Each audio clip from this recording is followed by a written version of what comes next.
pengertian. Nanti dua.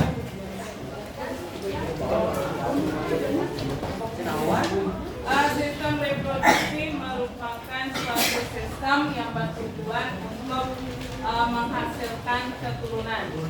Ya, di mana sistem reproduksi ini dalam menghasilkan keturunan itu bisa berupa secara seksual atau secara aseksual.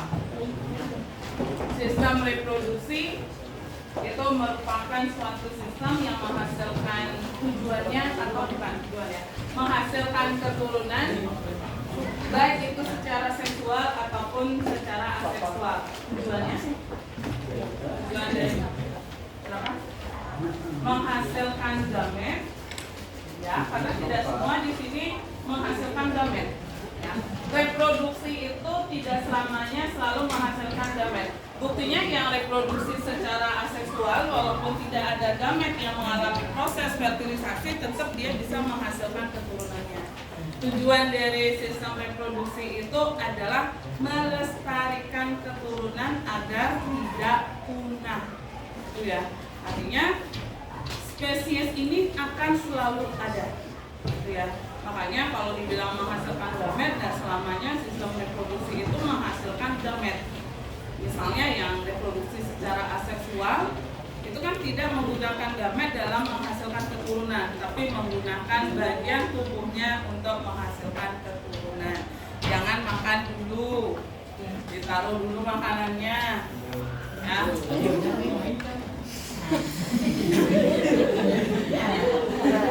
Nah itu, ya, berarti sistem reproduksi merupakan suatu sistem yang menghasilkan keturunan baik secara aseksual dan juga ataupun secara aseksual yang bertujuan untuk melestarikan keturunan agar tidak punah. Tadi reproduksi itu ada dua cara.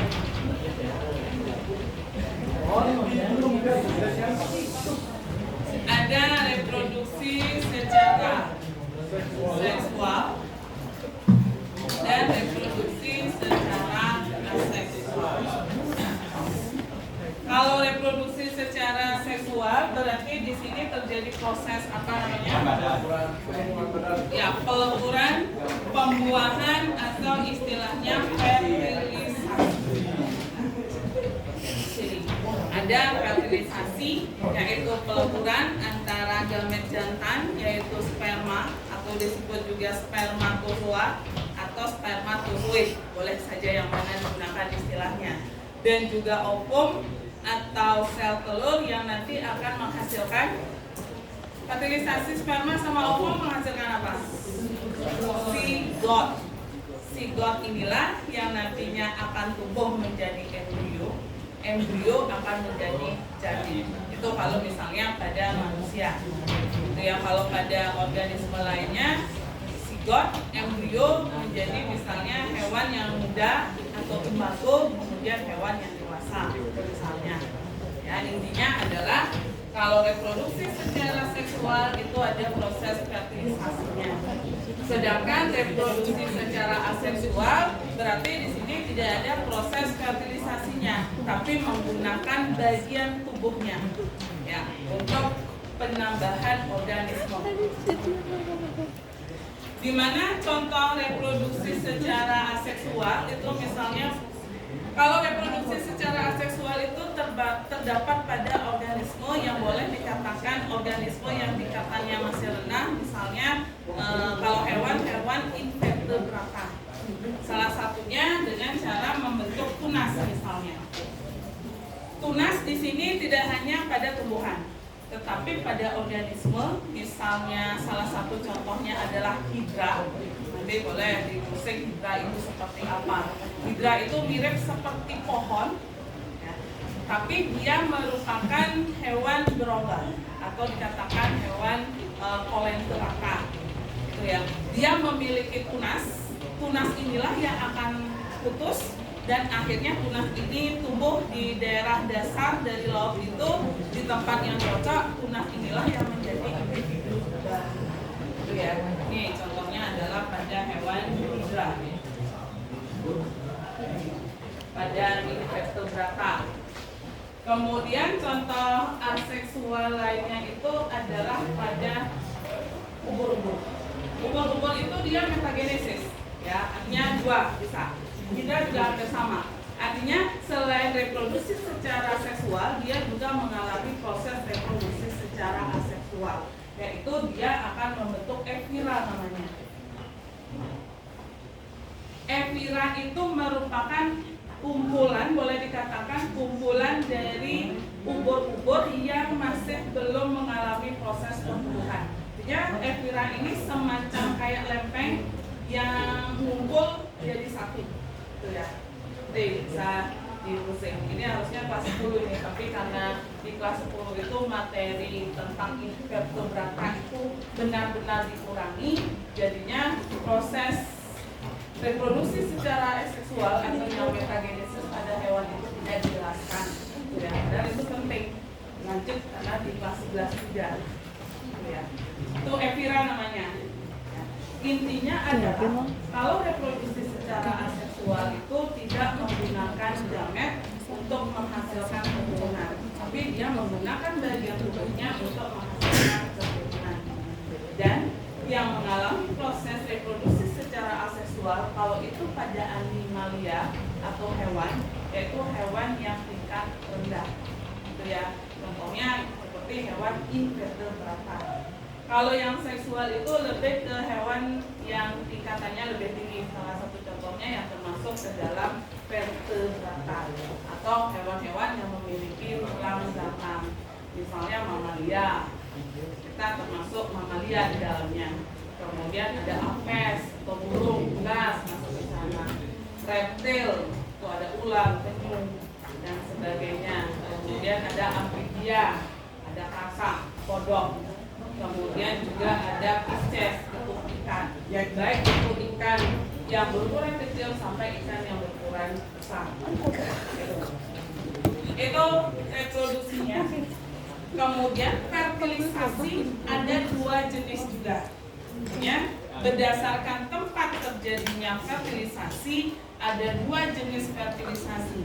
Ada fertilisasi internal, ada fertilisasi eksternal. Ini berdasarkan tempat atau proses fertilisasi itu terjadi. Ya. Kalau fertilisasi internal itu berarti ini tuh terjadi di dalam mana? Tubuh. Ya, di dalam tubuh betina. Gitu ya. Misalnya pada manusia, fertilisasi itu terjadi di mana? Di tubuh si ibu memang di bagian apanya? Sel telur itu ovum. Fertilisasinya di mana? Rahim bukan. Tuba Fallopi yang kayak lengan itu. Kalau di rahim itu kalau sudah terbentuk zigot ini akan membentuk embrio. Embrio inilah yang nempel pada dinding rahim. Gitu ya. Nanti dia akan membentuk lapisan amnion atau lapisan dari air sekuban itu. Baru janinnya ada di dalamnya. Itu ya, fertilisasi itu terjadi pada tuba Fallopi yang lengan luarnya itu. Ya. Itu fertilisasi internal, fertilisasi yang terjadi di dalam tubuh induk betinanya. Kalau fertilisasi eksternal berarti terjadi di luar tubuh induk betina. Artinya fertilisasinya terjadi di luar. Fertilisasi eksternal itu terjadi di dalam air. Gitu ya. Organisme yang termasuk fertilisasi eksternal ini kalau kita lihat dari hewan atau pembagian berdasarkan vertebratanya itu ada amfibia dan juga pisces. Ya, katak ataupun kodok dan juga ikan. Itu fertilisasinya di luar tubuh induknya, baik jantan betina. Misalnya pada ikan itu prosesnya ikan jantan maupun betina ini akan saling mendekat, kemudian masing-masing akan mengeluarkan sperma sama ovumnya, sehingga di dalam air inilah terjadi proses fertilisasinya. Itu ya. Kalau pada amfibia itu cara atau tingkah laku perkawinannya itu yang laki-laki itu digendong, ya perempuan yang di bawah, yang laki-laki di atasnya. Ya, dia digendong di atasnya, baru masing-masing akan menghasilkan atau mengeluarkan sperma sama ovum di dalam air. Seperti itu. Ya. Itu fertilisasi eksternalnya. Maksudnya telurnya itu terletak di luar. Tetapi beberapa organisme memang fertilisasi itu di luar, tapi akhirnya akan dimasukkan beberapa jenis ikan, misalnya arowana akan dimasukkan ke dalam mulutnya, disimpan di sana. Kemudian kalau pada kuda laut itu disimpan di kantung dari jantan. Memang fertilisasinya eksternal, tapi nanti disimpan di kantung di bagian perut daripada jantan. Seperti itu. Di sana dia disimpan. Kemudian di sini ingat fertilisasi internal itu untuk hewan baik itu yang vivipar, artinya cara reproduksinya dengan cara beranak istilahnya. Ovovivipar yang bertelur beranak. Dia memang bentuk telur tapi tetap menetas di dalam tubuh si induk betina. Kalau ovipar dia membentuk telur, telur inilah yang akan menetas. Kalau yang fertilisasi eksternal pasti hewan yang ovipar, itu ya, baik itu hewan yang berukuran besar. Itu untuk fertilisasi baik internal eksternal. Jadi manusia itu termasuk ke dalam reproduksi secara seksual. Kemudian dia termasuk dalam fertilisasi internal dan juga termasuk ke dalam organisme yang vivipar.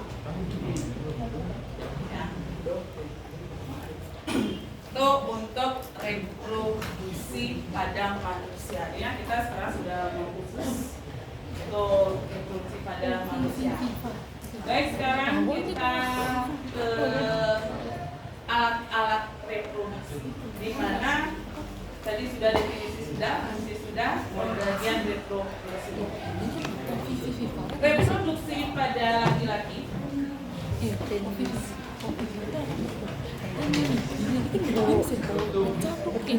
alat reproduksi pada laki-laki itu ada dulu, bagi jadi dua dulu, ada genitalia eksternal, kemudian ada genitalia internal. Artinya kalau genitalia eksternal itu merupakan alat reproduksi yang dapat dilihat secara langsung. Kalau internal itu ada di bagian dalamnya. Genitalia eksternal itu terdiri dari penis dan juga yang dua. Sedangkan genitalia eksternal itu dibagi lagi menjadi dua. Ada saluran reproduksi dan juga kelenjar reproduksi. Kalau saluran berarti dia berbentuk seperti tubula, kayak selang yang berfungsi untuk menyalurkan sperma sampai keluar. Kalau itu merupakan kelenjar, berarti dia nanti akan menghasilkan suatu cairan. Genitalia internal. Saluran reproduksi mulai dari yang pertama kita akan buat testis. Kemudian apa lagi setelah testis? Epididymis. Kemudian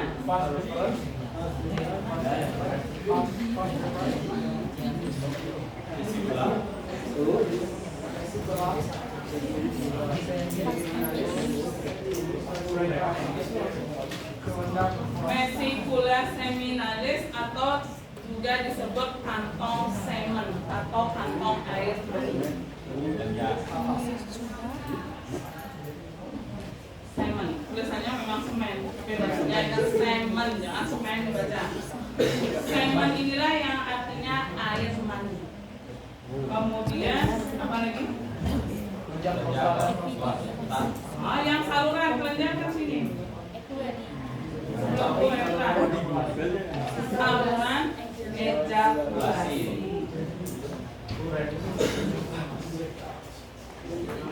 Baru terakhir uretra. Kalau kelenjar reproduksi baru yang tadi yang kalian sebutkan itu ada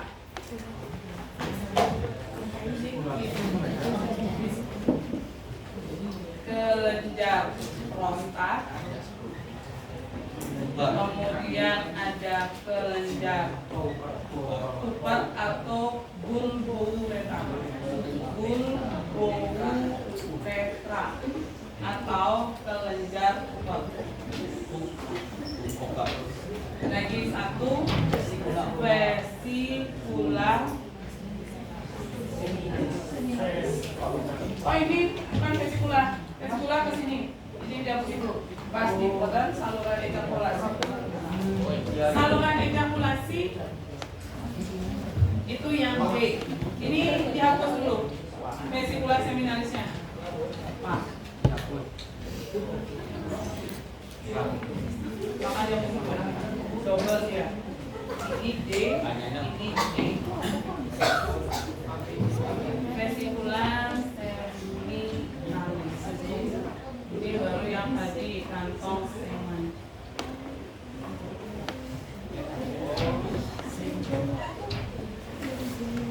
Bulbouretra.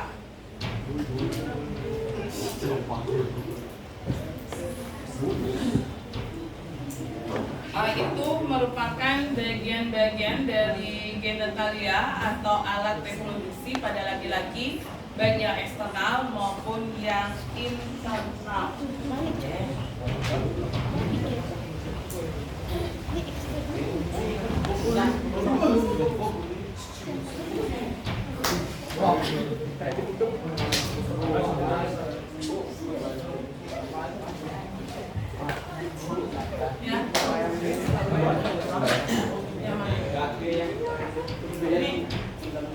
Saluran ejakulasi uretra. Yang B kelenjar bulbouretra atau kelenjar Cooper. Oh ini pertama dulu, baru ada kelenjar prostat baru ini. Yang sampai ini ya sudah salurannya.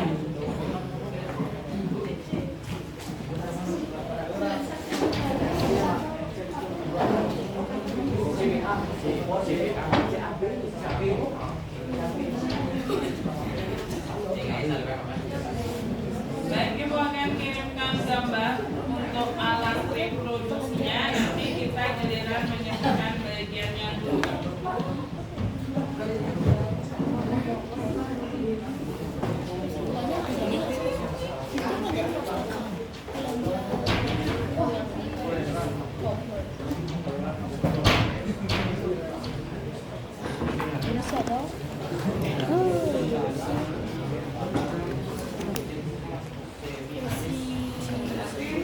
Terakhir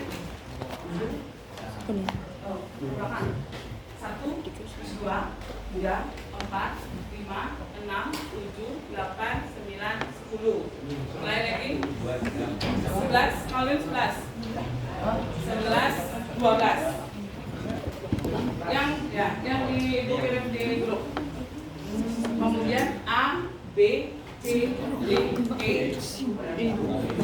Kemudian fungsinya 1, 2, 3 lewat karena 3 itu bagian dari nomor 2. 1, 2, 4, 5, 6, 7, 8, 9, 10, 11, 12. Yang pasti sekarang itu kita hanya menunjukkan bagian aja karena waktunya juga lagi 5 menit.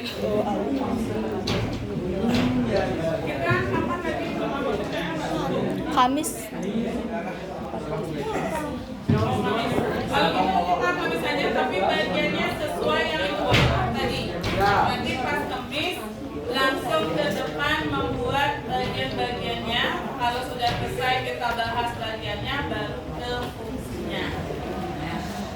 Ya, bagiannya yang tadi, walaupun misalnya pindah tempat duduk tetap yang ibu tunjuk tadi dapat bagiannya. 1 sampai 12, A sampai G, dan juga fungsinya. Yang nomor 2 itu makanya yang dapat nomor 2 siapa? Artinya kesemuanya itu ya bagiannya, bukan hanya karena tadi dapat cuma bagian jaringan aja yang disebutkan, semuanya itu yang ada listerannya. Yang nomor 3 baru bagian ujungnya saja, mana nomor 3 itu bagian dari nomor 2, makanya di fungsi 3 itu lewati langsung nomor 2 saja.